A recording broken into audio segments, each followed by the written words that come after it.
People like to say you don't really know a man until you've been in the trenches with him. Spent long nights patrolling the same streets, shared stale coffee in a squad car, watched each other's backs when things got messy. I used to believe that too. Then I met James Callahan. Callahan was my partner for 3 years. On paper he was a damn good cop, clean record, sharp instincts, steady under pressure. He never raised his voice, never lost his cool, and if you asked anyone at the precinct, they'd tell you he was a stand-up guy. But I knew better. It wasn't anything he said outright. He never dropped slurs, never made crude jokes. But there was something about him, something in the way his eyes lingered a little too long when I spoke, the way his fingers drummed impatiently when I took the lead, the way he always seemed a little too eager to correct me in front of others. It was subtle, like a bad smell, just faint enough to ignore but strong enough to make you uneasy. I never confronted him about it. Maybe I should have. But I figured as long as he did his job, as long as he had my back when it counted, then whatever unspoken thing was between us didn't matter. I was wrong. That night started like any other. Me and Callahan cruising the city, talking about nothing, waiting for something to break the monotony. Just after midnight, the call came in. Disturbance at Danny's Diner. Danny's was a small 24-hour spot down on Pine Street, mostly a place for truckers and night shift workers looking to grab a bite before heading home. But tonight it had a different kind of crowd. Group of bikers tearing the place up, the dispatcher said. Owner scared out of his mind. I sighed, already picturing the scene. Drunken assholes, half-eaten burgers abandoned on tables, broken glass on the floor. Just another Friday night in the city. I clicked my radio. Unit 12 responding. Callahan didn't say much as we drove, just tapped his fingers on the wheel, eyes fixed on the road ahead. When we pulled up, the first thing I noticed was the row of motorcycles lined up outside, chrome catching the glow of the streetlights. Inside, the place was a mess. Chairs knocked over, ketchup smeared on the walls, and a group of leather-clad men laughing like they owned the place. Danny, the owner, spotted us through the window and practically sprinted to the door. His face was pale, his hands shaking. Thank God, he breathed. They won't leave. They're breaking stuff. I tried to get them to settle down, but they just keep getting worse. I gave him a nod, then glanced at Callahan. I'll handle it. I always handled it. Stepping inside, I felt every set of eyes in the room turn to me. The air was thick with the smell of beer, sweat, and fried food. I scanned the group, 6, maybe 7 of them, all built like they lived in the gym, all grinning like they were in on some private joke. All right, fellas, I said, keeping my voice steady. Time to call it a night. No one moved. One of them, big guy, bald head, arms covered in tattoos, leaned back in his chair and took a slow sip of his beer, eyes locked on me. He didn't say anything, just let the silence stretch out long enough to make his point. I heard Callahan step in behind me. He didn't say a word. That's when I knew. I didn't know how, but I knew. If this went south, I was on my own. And sure enough, it went south. Fast. The tension in the diner was thick enough to choke on. The bikers weren't just ignoring me, they were sizing me up, testing the waters, waiting to see how far they could push. I'd seen it before 100 times over. Drunk men with too much testosterone and not enough sense, thinking they were invincible just because they ran in a pack. Kept my voice even. I said it's time to go.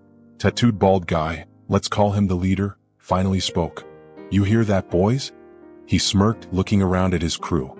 Cop thinks he can tell us what to do. A couple of them laughed, low and mean. I didn't flinch. Didn't take the bait. I'd been in the job too long to get rattled by some drunk assholes trying to puff out their chests. You're disturbing the peace, I said, keeping my stance solid. Either you walk out of here or you leave in cuffs. Your choice. The leader leaned forward, resting his forearms on the table. His grin widened. You got a real attitude, officer. I exhaled slowly. Last chance. Behind me, I expected to hear Callahan step in, say something, back me up. Instead, I got silence. That silence, thick, deliberate, sent a chill down my spine. I didn't have time to dwell on it. The first punch came out of nowhere. A blur of movement to my left. A biker with a thick beard and a leather vest swung at me, knuckles colliding hard with my jaw. Pain exploded across my face. Stumbled, but I didn't go down. And just like that, all hell broke loose. Someone grabbed me from behind, yanking my arms back. Another fist slammed into my ribs. I gritted my teeth against the pain, trying to twist free, but they had me. Too many hands, too much weight pressing me down. I caught a glimpse of Callahan standing near the doorway just watching. He wasn't frozen in shock. He wasn't scrambling for his radio or drawing his weapon. He was just standing there. I locked eyes with him, and in that moment, I understood something deep in my gut. He wasn't going to help me. He was going to let this happen. And then another blow crashed into my temple and everything turned to static. Blows rained down from every angle, fists, boots, elbows. My body buckled under the onslaught, but I fought to stay on my feet. I twisted, trying to break free from the iron grip holding me in place, but another punch slammed into my ribs, knocking the wind clean out of me. The pain was sharp, electric, spreading through my chest like wildfire. My knees hit the floor. Someone yanked my head back by the collar of my uniform, exposing my jaw for another strike. I barely had time to brace before a boot connected with my face, snapping my head to the side. Blood filled my mouth, hot and metallic. I heard laughter. Bikers were enjoying this. Through the chaos, my gaze darted toward Callahan. He was still standing in the doorway, hands on his belt, watching like this was some bar fight he had no stake in. I couldn't believe it. No, scratch that. I could. A part of me had always known what kind of man Callahan was. He never said it outright, but I felt it in the way he carried himself, in the way his eyes lingered just a second too long when I took control, in the way his jaw clenched when I gave orders. He hated that I was his equal. And now, given the perfect opportunity, he was letting me fall. I gritted my teeth, trying to push myself up, but someone grabbed the back of my vest and slammed me face first into the tile floor. My skull cracked against the hard surface, and my vision went white-hot with pain. "Stay down, pig," one of them sneered. A heavy boot pressed against my spine, pinning me like an insect. My head was swimming. I tried to move, but my limbs weren't responding the way they should. My body felt distant, uncooperative, like it belonged to someone else. Callahan still hadn't drawn his gun. Still hadn't radioed for backup. He was going to let them kill me. The realization should have terrified me, but all I felt was a cold, bitter understanding. He was betting on them finishing the job, leaving me a broken mess on this filthy floor, and when it was over, he'd shrug and say, there was nothing I could do. Another kick crashed into my ribs and I heard something crack. My breath hitched, sharp, ragged. Then, finally, one of them hesitated. "Man, I think he's had enough." A murmur of agreement rippled through the group. Maybe they'd gotten bored. Maybe they didn't want a murder charge. Whatever the reason, the pressure on my spine lifted, and I heard the scrape of boots stepping away. "Yeah," the leader muttered. "Not so tough now, huh?" I stayed still. I had no choice. Callahan took one step forward, slow and deliberate, like he was only now considering getting involved. He crouched beside me, close enough that I could hear his breath. I forced my eyes open, vision blurred with blood and sweat. He smirked. "Guess they didn't like your tone?" Then he stood up, adjusted his belt, and finally, after what felt like an eternity, reached for his radio. "Dispatch, we need an ambulance at Danny's diner." "Officer down?" His voice was calm. Too calm. As if he'd just witnessed a car accident. As if he hadn't just let this happen. And then the darkness swallowed me whole. I woke up to the sound of beeping. Slow, rhythmic, persistent. My body felt like it had been put through a meat grinder. My ribs throbbed with every shallow breath, my face felt swollen and tight, and my right eye refused to open. The dull ache in my skull pulsed in time with my heartbeat. I was in a hospital. The fluorescent lights overhead were too bright, stabbing into my brain like needles. I shifted, wincing as pain shot through my side. The movement must have triggered something because a voice spoke from nearby. "You're awake." I turned my head, slowly, carefully, and saw Captain Reynolds standing at the foot of my bed. Square-jawed, salt and pepper hair, eyes like flint. He wasn't the type to waste words or sugarcoat the truth. "You remember what happened?" he asked. I swallowed, my throat raw. "Bikers jumped me," I rasped. Reynolds gave a slow nod, his face unreadable. "Callahan said they swarmed you before he could react. He called it in as soon as he got a clear shot." I felt something twist in my gut. That lying son of a bitch. I wanted to tell Reynolds the truth right then and there, that Callahan hadn't been caught off guard, that he'd had every chance to help but chose to stand by and watch. But something stopped me. Maybe it was exhaustion. Maybe it was knowing that men like Callahan always found a way to wriggle out of trouble. Or maybe it was the look on Reynolds' face, something guarded, something that told me he already suspected that wasn't the whole story. I exhaled, my breath shaky. "Did we get any of them?" "Two in custody. The rest scattered before backup arrived." Reynolds folded his arms. "Callahan's statement says he was outnumbered, that he had no choice but to wait for reinforcements." I clenched my jaw, wincing as a sharp pain shot through my cheek. "That right?" Reynolds studied me for a long moment. Then, his lips pressed into a thin line. "Thing is, we've already reviewed the body cam footage." My heart lurched. Reynolds let the words sink in before continuing. Callahan's camera was running the whole time. We saw everything. Everything. The blows. The kicks. Him standing there doing nothing. A heavy silence stretched between us. Internal Affairs is all over this, Reynolds said. Callahan's been suspended pending investigation. And given the footage, that badge of his is as good as gone. I should have felt relief. Satisfaction. Something. Instead, all I felt was cold. Because for 3 years, I trusted that man to have my back. And in the moment that counted most, he'd chosen to let me bleed. Thought you should hear it from me first, Reynolds said, then turned toward the door. Before he could leave, I forced out the question gnawing at my insides. What's gonna happen to him? Reynolds paused, then looked back. His career's over. But that's not the worst of it. He nodded toward the body cam mounted on the table beside me. That footage is enough to put him on trial for willful negligence. Maybe even more. I let that sink in. Callahan thought he could get away with it. He thought no one would ever know. But the thing about body cams? They never lie. They came for Callahan 3 days later. I was still stuck in that damn hospital bed, hooked up to IVs and painkillers when I saw it on the news. Veteran officer suspended amid internal affairs investigation. His face flashed across the screen, his official department photo, all neat and professional like he was just another cop caught up in some bureaucratic mess. But I knew better. And soon the world would too. Reynolds stopped by not long after. He dropped into the chair beside my bed, rubbing a hand over his jaw like he'd been dealing with bullshit all day. It's official, he said. Callahan's been fired. They took his badge this morning. I let out a slow breath. Internal Affairs recommended charges, he continued. Negligence in the line of duty. Maybe more, depending on how the DA wants to play it. I stared at the ceiling, letting the words settle. 3 years I'd worked with that man. 3 years I'd sat next to him in a squad car, patrolled the same streets, responded to the same calls. I told myself that whatever was off about him, whatever quiet resentment simmered beneath the surface, it didn't matter as long as we did the job. But when it counted, when my life was on the line, he'd made his choice.